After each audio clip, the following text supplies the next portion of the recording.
Hoy vamos a tratar el tema de la forma de los contratos, como así también luego la prueba. Tal como hemos adelantado al referirnos a la clasificación de los contratos, la palabra forma en nuestro derecho tiene una plurisignificación. Así, se habla de forma esencial cuando se refiere al requisito de la exteriorización de la voluntad, lo que emerge del artículo 260 del Código Civil y Comercial para que un acto se considere, o para que se considere que la voluntad se ha manifestado. Desde este punto de vista, todos los actos jurídicos son formales, pues requieren para su existencia una forma, por el cual la voluntad se exteriorice. Luego tenemos la llamada forma solemne o forma en sentido estricto, mencionada en los artículos 285 y 969 del Código Civil y Comercial. Es decir, es el conjunto de solemnidades que deben observarse al tiempo de la formación del acto jurídico bajo pena de nulidad.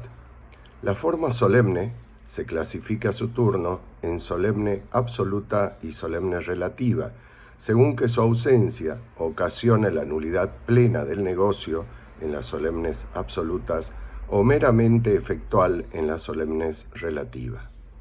La palabra forma ad probationem, o la llamada forma ad probationem, es la requerida por el legislador en determinados supuestos, no los efectos de la validez del negocio, sino los efectos de la prueba. Según alguna doctrina, en realidad esto no se trataría de un problema de forma, sino directamente de un tema o de los efectos de la prueba en los contratos. En ausencia de la prueba forma ad probationem requerida por el legislador, el contrato es válido, pero el legislador le impone otro tipo de sanción, como por ejemplo una dificultad probatoria. Por ejemplo, no podrán probarse por escrito.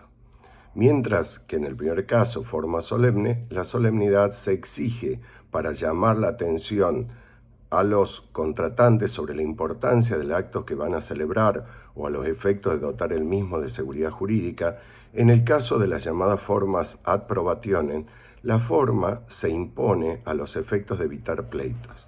Esto es lo que surge, por ejemplo, o lo que estaba previsto en materia de locación en el artículo primero de la ley 23091, que fue recibido en el Código Civil y Comercial, en el sentido que los contratos de locaciones, sus prórrogas o modificaciones, deben celebrarse por escrito.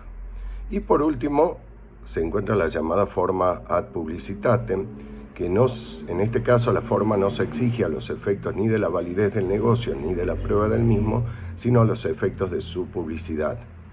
Un ejemplo de ello es lo establecido en el artículo 1166 del Código Civil y Comercial. En defecto de la forma requerida, registración, por ejemplo, de la cláusula, el negocio resulta en principio inoponible a terceros, salvo que estos hubieran tenido conocimiento de la misma.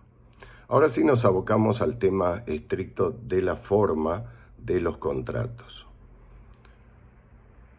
Tal como lo adelantamos, la forma solemne es aquella que se exige a los efectos de la validez del negocio, artículo 285 y 969 del Código Civil y Comercial. No solemnes son, a contrario sensu, aquellos negocios en los cuales la ley no exige ninguna sacramentalidad a los efectos de su validez. En materia de formas, la regla general es la libertad de forma, es decir, las partes en ejercicio de su autonomía de la voluntad pueden elegir las formas que consideren más convenientes para celebrar sus negocios, es decir, que los actos jurídicos y en particular los contratos son no formales. Es lo que emerge tanto de la primera parte del artículo 284, cuando establece que si la ley no designa una forma determinada para la exteriorización de la voluntad, las partes pueden utilizar la que estimen más conveniente. Y este principio se encuentra ratificado expresamente en materia contractual en el artículo 1015 del Código Civil y Comercial, cuando prescribe que, bajo el título de libertad de formas, solo son formales los contratos a los cuales la ley le impone una forma determinada. Sin perjuicio de ello, y también basado en el principio de la autonomía de la voluntad, las partes pueden convenir que un contrato que normalmente no es formal sea solo válido en la medida en que se otorgue bajo cierta formalidad. Es lo que prescribe la última parte del artículo 284 del Código Civil y Comercial, cuando dice que las partes pueden convenir una forma más exigente que la impuesta por la ley. En tal supuesto, el contrato solo será válido en la medida en que las partes exterioricen la voluntad en la manera acordada.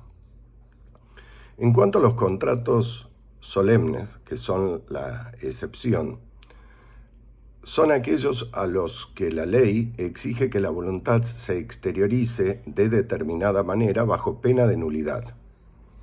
El artículo 969 establece que los contratos para los cuales la ley exige una forma para su validez son nulos si la solemnidad no ha sido satisfecha. Lo propio cabe predicar de las modificaciones del contrato, pues conforme al artículo 10.16, la formalidad exigida para la celebración del contrato rige también para las modificaciones ulteriores que le sean introducidas, excepto que ellas versen solamente sobre estipulaciones accesorias o secundarias o que exista disposición legal en contrario. Según el tipo de nulidad que acarrea la ausencia de la forma, los contratos solemnes, tal como hemos ya adelantado, se subclasifican en solemnes absolutos o solemnes relativos. Los solemnes absolutos son aquellos en los cuales la ausencia de la forma acarrea la nulidad plena del contrato o nulidad a secas, según la terminología del artículo 969 del Código Civil y 285. Los solemnes relativos, en cambio, son aquellos en los cuales, si bien la ausencia de la forma acarrea la nulidad del contrato, este sí produce un efecto, pues si bien no queda concluido como el contrato previsto por las partes, lo es como un contrato en que las partes se obligan a otorgar la correspondiente formalidad.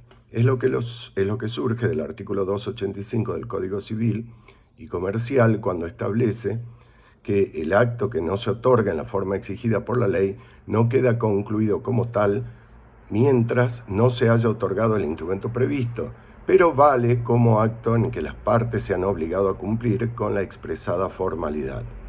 Este efecto es reiterado en el artículo 969 del Código Civil y Comercial, que prescribe que cuando la forma requerida para los contratos lo es solo para que estos produzcan sus efectos propios sin sanción de nulidad, no quedan concluidos como tales mientras no se ha otorgado el instrumento previsto, pero valen como contratos en que las partes se obligaron a cumplir con la expresada formalidad.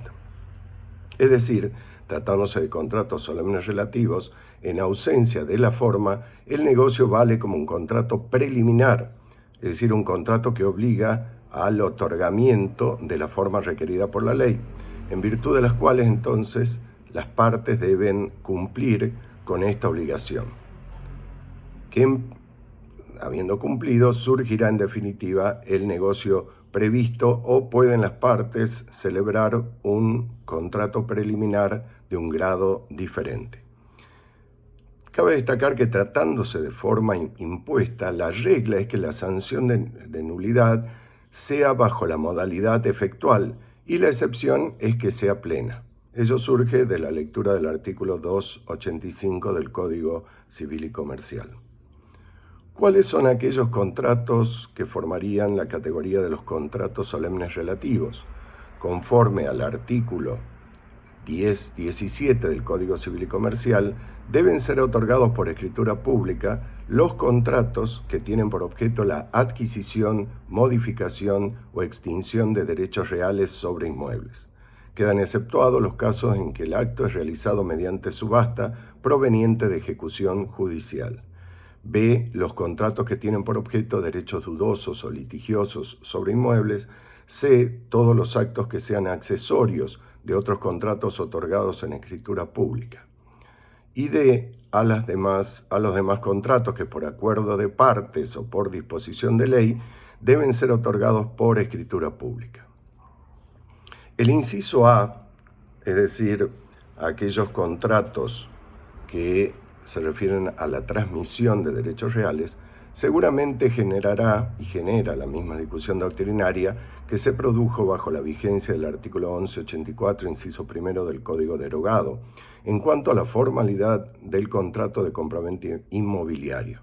Es decir, se volverán a preguntar si dicho contrato es formal o no formal.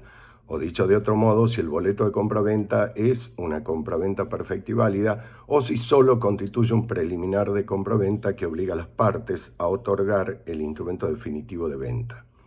En abono de la primera tesis, o sea que la compraventa es un negocio no formal, se puede argumentar que la compraventa no tiene por objeto la adquisición de derechos reales sobre un inmueble, sino la obligación de transferir la propiedad del inmueble, que recién, conforme al artículo 750 del Código Civil y Comercial, dicho efecto se producirá con la tradición, momento en el cual se producirá la mutación del derecho real. Por otro lado, el nuevo artículo 750 ha eliminado la mención del derogado artículo 1184, inciso primero, respecto de alguna obligación o gravamen sobre los mismos. Sin perjuicio de ello, nosotros nos inclinamos por la tesis que afirma que la compraventa inmobiliaria es un negocio formal, es decir, debe ser hecho bajo pena de nulidad efectual por escritura pública. Ello por cuanto, si bien es cierto que la compraventa no tiene por objeto la transmisión o adquisición de un derecho real, sí tiene por finalidad dicha situación, es decir, tiene fines traslativos. El inciso B refuerza dicha interpretación del artículo 1117, pues deben ser hechos por escritura pública los contratos que tengan por objeto derechos dudosos o litigiosos sobre inmuebles, contratos en los cuales no necesariamente se produce un cambio en la situación jurídica real del bien. Si fuera una compraventa perfecta y la escrituración formaba parte del modo, el Código Civil y Comercial debería haber previsto en los artículos 1137 y 1138 la obligación de escriturar, pues sin ella no se podría transferir por hipótesis la propiedad de la cosa. Sin embargo, tal obligación no se encuentra prevista, por lo que es de suponer que la escrituración forma parte de la forma del contrato de compraventa en sí, y además que el otorgamiento de la escritura es una obligación que pesa sobre ambas partes, comprador y vendedor, y no solo a cargo del vendedor. En concreto, tenemos para nosotros que la compraventa inmobiliaria es un negocio formal, requiere para su perfeccionamiento la escritura pública y en defecto de escritura pública el negocio no queda concluido como tal, sino que se perfecciona un contrato preliminar bilateral que obliga a un hacer a otorgar la correspondiente escritura pública. Es por ello que si la parte obligada a otorgar la remisa, puede el juez otorgar el instrumento en representación del obligado de la parte remisa en cumplir, siempre que las contraprestaciones estén cumplidas o se haya asegurado su cumplimiento, salvo que la obligación de la otra parte sea a plazo, es decir, que no sea todavía exigible.